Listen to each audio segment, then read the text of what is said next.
The radio crackled through the static at 3:47 hours, cutting through the suffocating darkness that had swallowed forward operating base Kestrel whole. Colonel Marcus Reeves pressed his weathered palm against the communication console, watching green dots disappear from his tactical display one by one. 3 Apache helicopters. Gone. 2 Blackhawks. Silent. The convoy that was supposed to reach them by dawn. 17 souls scattered across 20 clicks of hostile territory. Their last transmission nothing but screaming and the distinctive whistle of incoming mortars. "Sir, we've lost contact with all air assets in Sector 7, Lieutenant Rodriguez whispered, his voice barely audible over the distant thunder of artillery. The young officer's hands trembled as he adjusted his headset, sweat beading despite the desert's pre-dawn chill. Outside the command bunker, the horizon flickered with muzzle flashes like deadly fireflies, each burst marking another position overrun, another squad calling for extraction that would never come. Reeves stared at the tactical map, red enemy markers blooming across the screen like a digital infection. 48 hours ago, intelligence had assured him this was a routine patrol sector, low threat, minimal resistance. Now his entire eastern perimeter was collapsing, and something out there was systematically hunting American aircraft with surgical precision. Not random insurgent fire. This was coordinated, professional, deadly. "What do we have left in the air?" he asked, though he already knew the answer would taste like ash. Rodriguez scrolled through his depleted roster, his Adam's apple bobbing nervously. 2 F-16s are 40 minutes out, but they're low on fuel. 1 Predator drone, but it's been dark for 6 hours. And, he paused, glancing at his colonel with the expression of a man about to deliver bad news. 1 A-10 Thunderbolt. But sir, the pilot hasn't flown combat missions in 18 months. She's been flying cargo runs and training exercises. The colonel's jaw tightened. He'd heard the whispers, the way the younger pilots snickered behind their hands. How Captain Zara Ghost Blackwood had earned her call sign not through any heroic deed, but because she'd become invisible after her last deployment went sideways. How she'd lost her edge, her nerve, her fire. How she haunted the base like a specter of what she used to be. But as another explosion lit up the eastern perimeter and Rodriguez reported 3 more grid squares gone dark, Reeves realized he was out of options. The enemy owned the night, owned the ground, owned the sky. Every conventional asset had been swept aside like children's toys. He reached for the radio handset, his fingers steady despite the chaos unraveling around them. Sometimes salvation came from the most unexpected places. The first pale hint of dawn was still 3 hours away, but somewhere in the darkness, an A-10 Warthog was already spinning up its engines. Captain Zara Blackwood had been waiting 18 months for this moment, though she didn't know it yet. The radio burst would find her in the pilot-ready room, staring at a photograph she kept tucked inside her helmet bag. 2 young faces smiled back at her from better times, before the desert had taken everything that mattered. Her hands moved with practiced precision across the pre-flight checklist, muscle memory guiding her through procedures she could perform blindfolded. The A-10's twin General Electric TF-34 engines wound up with their characteristic whine, a sound that had once struck fear into enemies across 3 continents. Tonight, it was just another aircraft preparing for another mission, piloted by a captain most people had forgotten existed. "Ghost, this is Tower Control," the voice crackled through her headset. "You are cleared for immediate takeoff, runway 09. Proceed to grid coordinates Echo 7 Alpha for close air support. How copy?" She pressed the transmit button, her voice steady and professional. "Tower Control, Ghost. Solid copy. Departing 09 for Echo 7 Alpha. Ghost is wheels up in 60 seconds. As the Warthog rolled toward the runway, Zara caught her reflection in the canopy glass. 34 years old, auburn hair pulled back in a regulation bun, gray eyes that had seen too much and forgiven too little. The other pilots called her Ghost because they claimed she'd lost her soul somewhere over the Hindu Kush. They weren't entirely wrong, but what they didn't understand was that sometimes you had to lose everything to find out what you were really made of. The A-10 lifted off into the pre-dawn darkness, its titanium bathtub cockpit protecting a pilot who had nothing left to lose and everything to prove. Below, forward operating base Kestrel's lights grew smaller, a tiny island of American defiance in an ocean of hostile desert. Above, the stars wheeled in their ancient patterns, indifferent to the small human dramas playing out beneath. Colonel Reeves watched the single green dot on his tactical display, representing one pilot and one aircraft against an enemy that had already demonstrated its ability to swat planes from the sky like insects. The rational part of his mind calculated the odds and found them wanting. The desperate part prayed to whatever gods protected fools and warriors. Neither part could have predicted what was about to unfold. Ghost's voice came through the radio 20 minutes later, calm and matter-of-fact as she reported passing the initial checkpoint. Control, Ghost is on station. Beginning reconnaissance of target area. Stand by for initial assessment. From her position at 8,000 feet, the desert spread below like a vast, dark canvas dotted with the occasional flicker of enemy positions. Her targeting pod swept across the terrain with mechanical precision, infrared sensors painting the world in shades of green and black. What she saw made her blood run cold. The enemy hadn't just overrun isolated patrol bases. They had constructed an entire network of interlocking positions, complete with sophisticated air defense systems that explained the silence of her fellow pilots. Surface-to-air missile launchers nested in rocky outcroppings. Radar arrays camouflaged among scrub brush.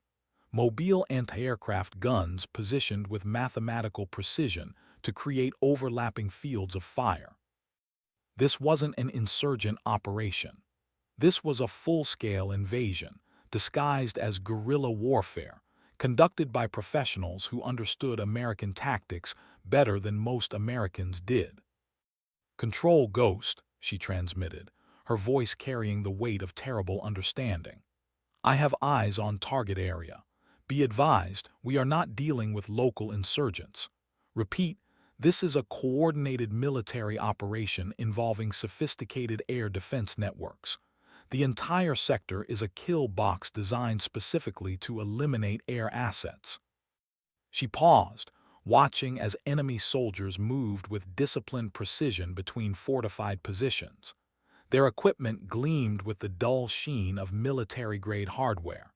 Their movements spoke of professional training and battlefield experience. "Control, Ghost is beginning attack run. Recommend all other air assets maintain distance until air defenses are neutralized." What she didn't tell them was that neutralizing those defenses would require flying directly into the teeth of the most sophisticated anti-aircraft network she'd ever encountered. The A-10 banked left, beginning its descent toward the killing ground below. In the cockpit, Ghost's hands were steady on the controls, but her heart hammered against her ribs with the familiar rhythm of approaching combat. She'd been here before, in other deserts, other wars, other nights when everything hung in the balance. The difference was that 18 months ago, she'd had something to live for. Ghost pushed the nose down, diving toward the enemy positions at 400 knots. The desert floor rushed up to meet her, details resolving with startling clarity through her night vision systems.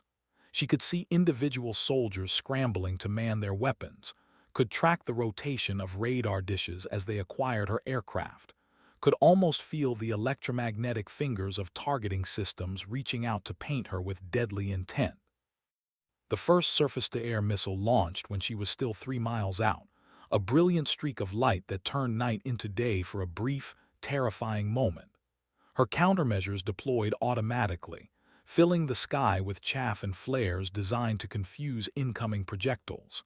The missile veered away, chasing a false target toward empty desert. But there were more missiles coming, many more. "Control, Ghost is taking heavy SAM fire, beginning evasive maneuvers." Her voice remained steady even as she threw the A-10 into a violent barrel roll, G-forces pressing her deep into her ejection seat.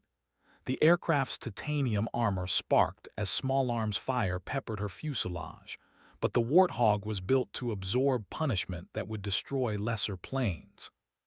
She rolled inverted, pulling negative GS as another missile streaked past her canopy close enough to read the Cyrillic lettering on its fins. Russian hardware, professional operators. This was no longer a counterinsurgency operation. This was the opening move of something much larger and more dangerous. The GAU-8 Avenger cannon beneath her aircraft came alive with its distinctive growl, 30mm depleted uranium rounds chewing through enemy positions like a mechanical hurricane. Each burst lasted only seconds, but in those seconds, fortifications that had taken hours to construct simply ceased to exist. The cannon's recoil was so violent it actually slowed the aircraft's forward momentum, but Ghost compensated with practiced ease. She pulled up hard, climbing away from the target area as her weapons systems cycled for another pass.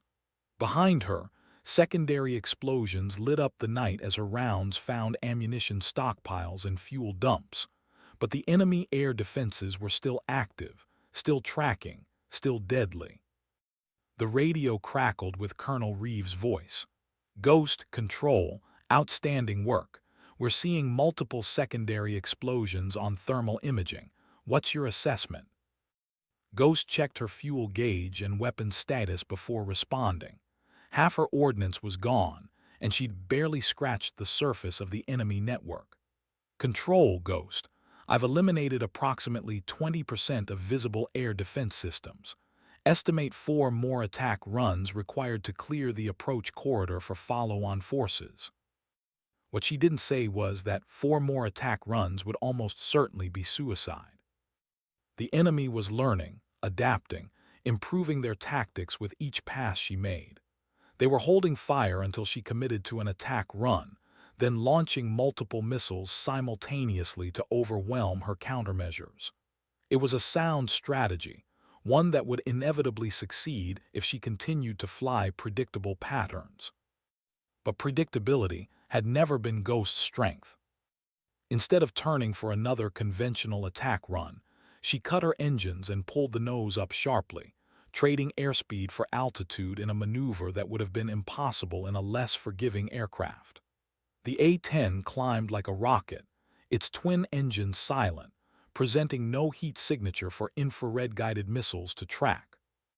At 12,000 feet, she restarted the engines and rolled into a near-vertical dive, plummeting toward the enemy positions like a falling star. Her airspeed indicator redlined as she passed through terminal velocity, the aircraft's controls growing heavy in her hands. This was the edge of the envelope, the place where physics and engineering met human will, and usually won. But Ghost had spent 18 months learning to live at the edge of impossible things. She pulled out of the dive at less than 500 feet, her aircraft stressed airframe groaning in protest. The sudden change in direction generated enough G-forces to blur her vision, but her weapons systems had already acquired their targets. The Maverick missiles under her wings launched in rapid succession, their solid fuel motors painting brilliant contrails across the pre-dawn sky. Each missile found its mark with surgical precision. Radar installations vanished in blooms of orange fire. Anti-aircraft gun emplacements simply disappeared, leaving only smoking craters where sophisticated weapon systems had been moments before. The enemy's carefully constructed air defense network was collapsing in real time, victim of tactics they hadn't anticipated from a pilot they'd never bothered to learn about. But victory came with a price. As Ghost pulled up from her attack run, she felt the aircraft shudder as something large and metallic punched through her left wing. Warning lights illuminated her instrument panel like a Christmas tree, and the smell of hydraulic fluid began to fill the cockpit. She'd taken a hit, a bad one. Control, Ghost. I've been hit and am showing multiple system failures. Hydraulic pressure is dropping, and I'm losing fuel from the left wing tank.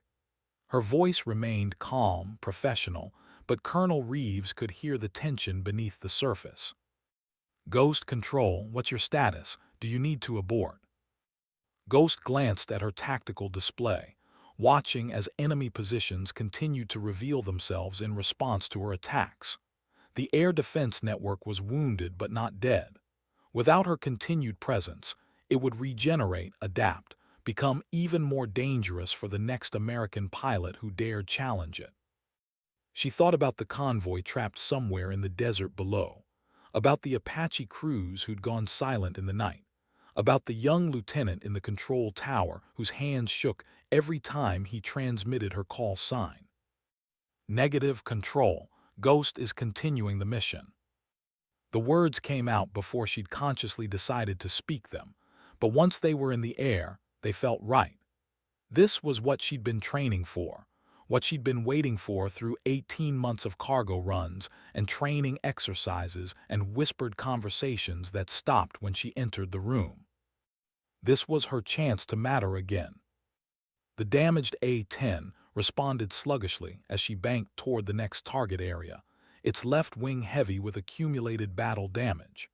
Fuel was streaming from multiple punctures, leaving a visible trail in her wake that enemy gunners could track even in the darkness.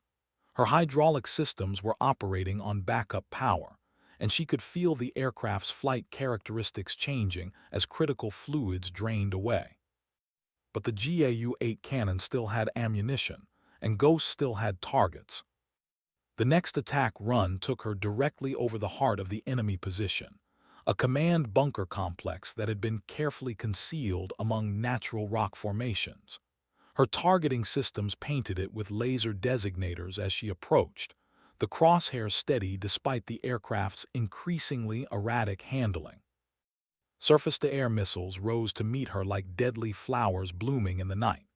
Her countermeasures were nearly exhausted, reduced to a handful of flares that created brief, beautiful deceptions against the star-filled sky. One missile passed so close to her canopy that she could see her own reflection in its guidance section. The cannon spoke again, its voice deeper and more violent than thunder. 30-millimeter rounds walked across the command bunker like the footsteps of an angry god, each impact sending shock waves through the ground that could be felt miles away. Secondary explosions followed as ammunition stocks and communications equipment joined the destruction. When the smoke cleared, the enemy command structure was gone. Control Ghost, primary target destroyed. Enemy command and control appears to be disrupted. Recommend immediate deployment of ground forces while they're disorganized.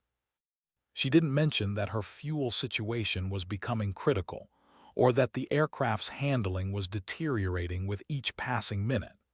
There was still work to do, still enemies to engage, still Americans who needed her to keep flying until there was nothing left to fly. The radio crackled with a new voice, younger than Colonel Reeves, carrying the distinctive accent of the Deep South. Ghost, this is Hammer 26. We've been monitoring your engagement from grid coordinates Delta 7 Charlie. That was some of the finest flying I've ever witnessed. How can we assist? Ghost checked her tactical display and found the source of the transmission. A Marine Corps forward air controller embedded with a special operations unit that had been pinned down for the past 6 hours. They'd had front-row seats for her entire engagement, watching her turn an impossible situation into a winnable battle through nothing more than skill and stubborn determination. Hammer 26 Ghost, what's your situation? Ghost, we've got approximately 40 enemy personnel in fortified positions along grid coordinates Echo 89er. They've got us pinned down with heavy machine guns and mortars. We've been trying to call for air support for 6 hours, but everything that's come in has been shot down or driven off.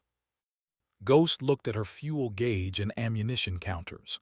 She had enough left for one more attack run, maybe 2 if she was careful. Her aircraft was dying around her, bleeding fuel and hydraulic fluid onto the desert floor, but it was still flying, still fighting. Hammer 26 Ghost, mark your positions with infrared strobes. I'm inbound for close air support. What followed was a masterpiece of precision flying under impossible conditions. Ghost brought the wounded A-10 down to less than 200 feet, threading between rocky outcroppings and enemy fire to position herself for the most accurate attack possible. Her damaged aircraft wallowed through the thin desert air like a wounded bird, but her weapon systems remained steady, her targeting precise. The GAU-8 cannon fired in short, controlled bursts, each one carefully placed to eliminate enemy positions without endangering the trapped Marines. She could see the enemy soldiers through her targeting systems, could watch them scramble for cover as 30-millimeter rounds chewed through their fortifications like tissue paper. One by one, the machine gun nests fell silent. The mortar positions disappeared in clouds of smoke and debris. What had been a coordinated defensive position became a scattered collection of individual fighters, their command structure broken, their heavy weapons destroyed. Ghost Hammer 2-6, outstanding shooting, enemy resistance has collapsed. We are mobile and moving to extraction point. You just saved 40 Marines, Captain. How do we say thank you for something like that? Ghost was already turning away, her mission complete, when the golden edge of the sun finally appeared on the eastern horizon. The long night was ending, and with it, the enemy's tactical advantage. But her aircraft was dying, its vital systems failing one by one as battle damage took its inevitable toll. Hammer 2-6 Ghost, no thanks necessary, just doing my job. But even as she said the words, she knew they weren't entirely true. This had been more than just another mission, more than just following orders. This had been about proving something to herself, about finding her way back from the dark place she'd been living for the past 18 months. The return flight to base was a testament to both her skill as a pilot and the A-10's legendary ability to absorb battle damage and keep flying. The aircraft's control surfaces responded sluggishly to her inputs, and she could feel the airframe vibrating as damaged components struggled to maintain their integrity. Fuel consumption was higher than normal due to multiple punctures in her wing tanks, and several critical systems were operating on backup power. But she kept flying, nursing the wounded warthog through the dawn sky like a mother caring for an injured child. Other aircraft appeared on her flanks as she approached the base perimeter, F-16s providing escort, a KC-135 tanker offering emergency fuel, a search and rescue helicopter standing by in case she had to eject. But Ghost had no intention of abandoning her aircraft, not after what they'd been through together. The radio chatter increased as she entered the traffic pattern, ground controllers and maintenance crews preparing for an emergency landing. She could hear the concern in their voices, the professional tension of people who understood exactly how close she was to the edge of disaster. Ghost Tower Control.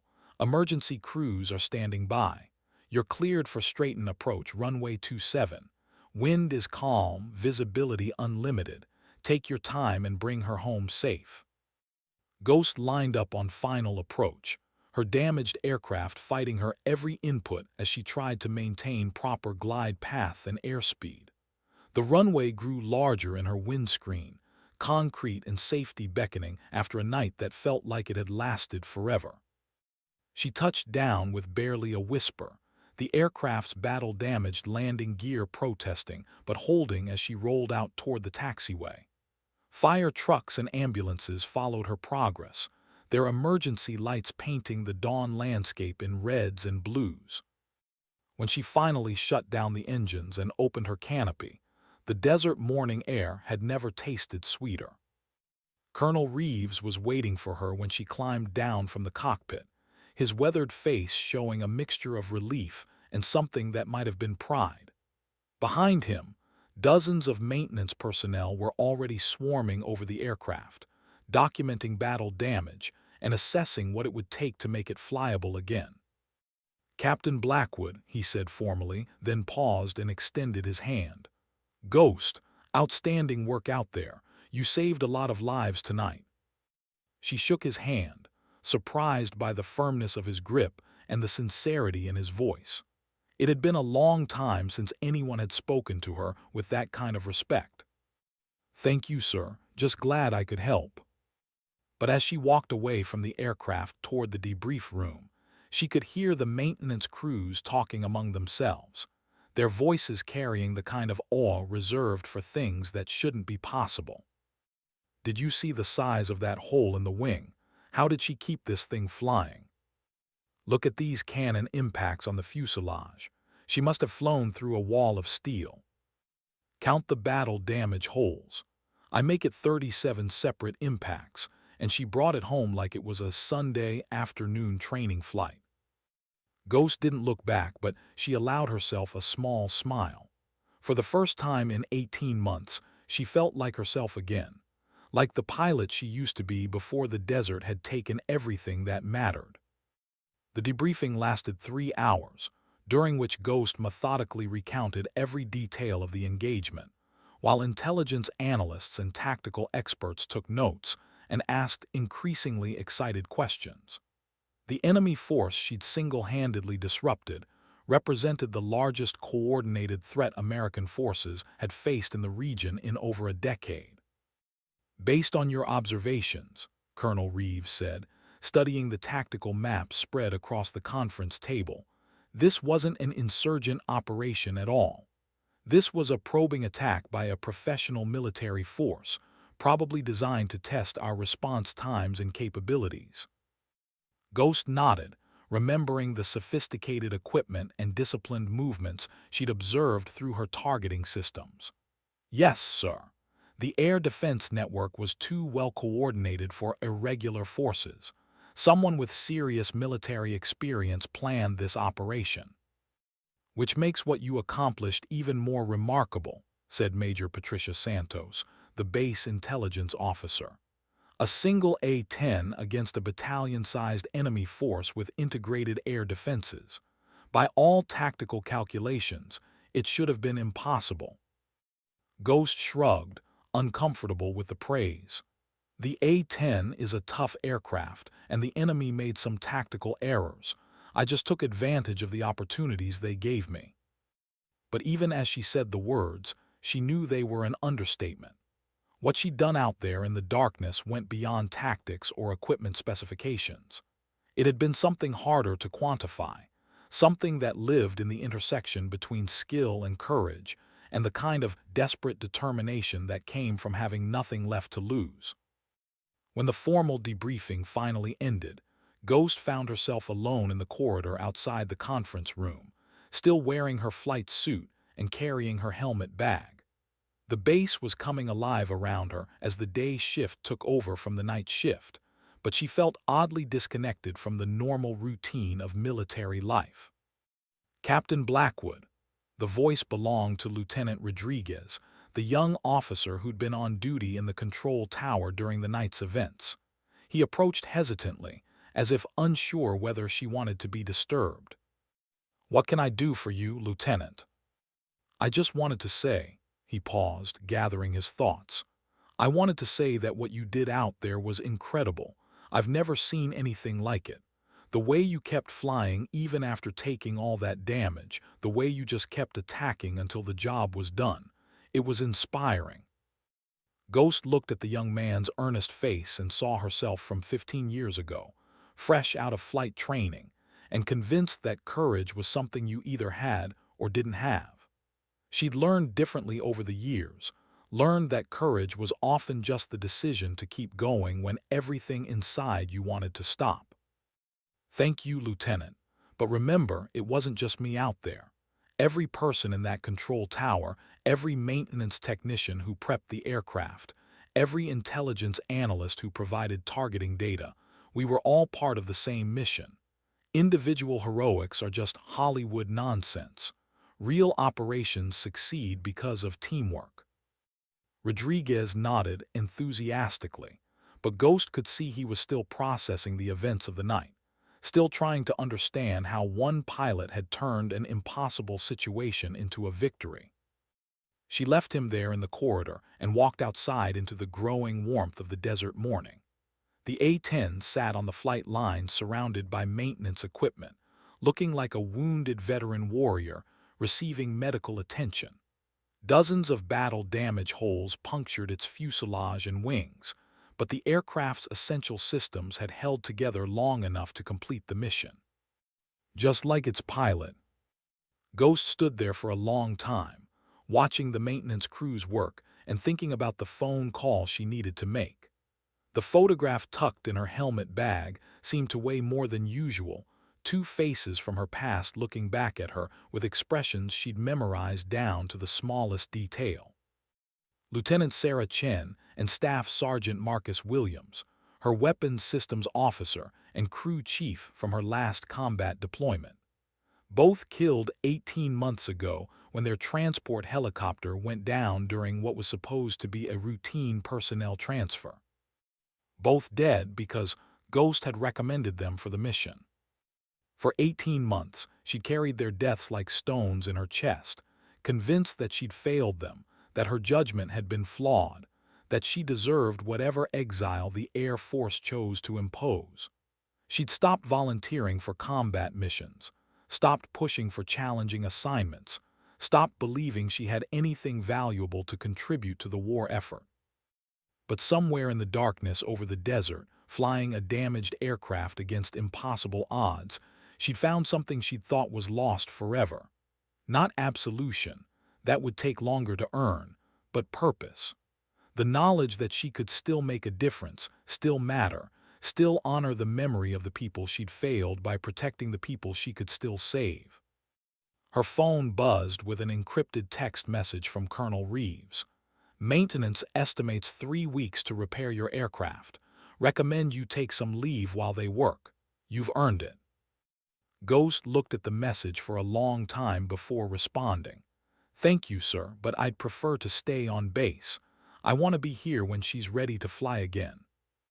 The reply came back almost immediately. Understood, Captain. Welcome back to the war. Welcome back to the war. The words carried weight beyond their simple meaning, acknowledging not just her return to combat operations, but her return to herself. To the pilot she'd been before guilt and grief had nearly destroyed her. She walked back toward her quarters, planning to shower and change clothes and then check on the maintenance progress. But as she passed the squadron building, she noticed something different about the way people looked at her. The barely concealed smirks were gone, replaced by respectful nods and genuine smiles. Word traveled fast in military communities, especially word about the kind of mission that happened once in a career.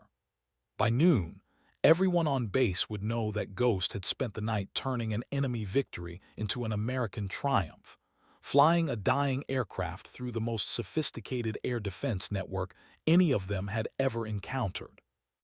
But more important than the tactical success was what it represented. Proof that second chances were possible, that redemption could be earned one mission at a time, that sometimes the people you'd written off were the ones who saved the day when everything went wrong. Ghost smiled as she climbed the stairs to her quarters. For the first time in 18 months, she was looking forward to tomorrow. 3 weeks later, the A-10 Thunderbolt serial number 800247 emerged from the maintenance hangar looking like new. The battle damage had been repaired, the systems upgraded, the engines overhauled. But the aircraft's crew chief, Staff Sergeant Amanda Martinez, had insisted on leaving one thing unchanged: a small section of the fuselage where enemy rounds had stitched a line of holes just inches from the cockpit. That's where you and the bird proved what you're made of, she told Ghost during the pre-flight inspection. Seemed wrong to erase it. Ghost ran her finger along the patchwork of repairs, feeling the slightly raised edges where new metal had been welded to old. The scars were part of the aircraft's story now, just as her own scars were part of hers. She looks good, Sergeant, ready to go back to work. Always ready, Captain, just waiting for someone worthy to take her up. Ghost smiled and climbed into the cockpit, settling into the familiar embrace of the ejection seat and beginning her pre-flight checks. Everything felt exactly as it should, all systems nominal, all indicators green. The aircraft was ready for whatever came next. as was its pilot. The radio crackled with traffic control instructions, guiding her through the taxi and takeoff sequence that would begin another mission, another chance to make a difference. But this time felt different from all the training flights and cargo runs that had filled the past 18 months. This time, she was flying as Ghost again. Not the specter of a pilot who'd lost her way, but the warrior who'd found her path home through the darkness over hostile desert, one attack run at a time. The A-10 lifted off into the bright blue sky, carrying with it the legend of a night when the enemy owned everything, except the courage of one American pilot who refused to accept defeat. Below, forward operating base Kestrel grew smaller until it was just another collection of buildings in an endless expanse of sand and stone. But somewhere in that vastness, 40 Marines were alive because Ghost had answered the call. Somewhere in the desert, enemy forces were learning to fear the distinctive sound of twin TF-34 engines and the growl of a GAU-8 cannon. Somewhere in the great scheme of things, balance had been restored and honor reclaimed. Ghost banked toward her assigned patrol sector, ready for whatever challenges awaited. The war continued, as wars always did, but she was part of it again, part of the solution instead of part of the problem. The radio crackled with her call sign, and she responded with the confidence of a pilot who'd proven herself in the crucible of combat. Behind her, the sun climbed higher in the cloudless sky, painting the world in shades of gold and possibility. Ahead lay the unknown, dangerous and full of promise. She pressed the throttles forward and disappeared into the blue.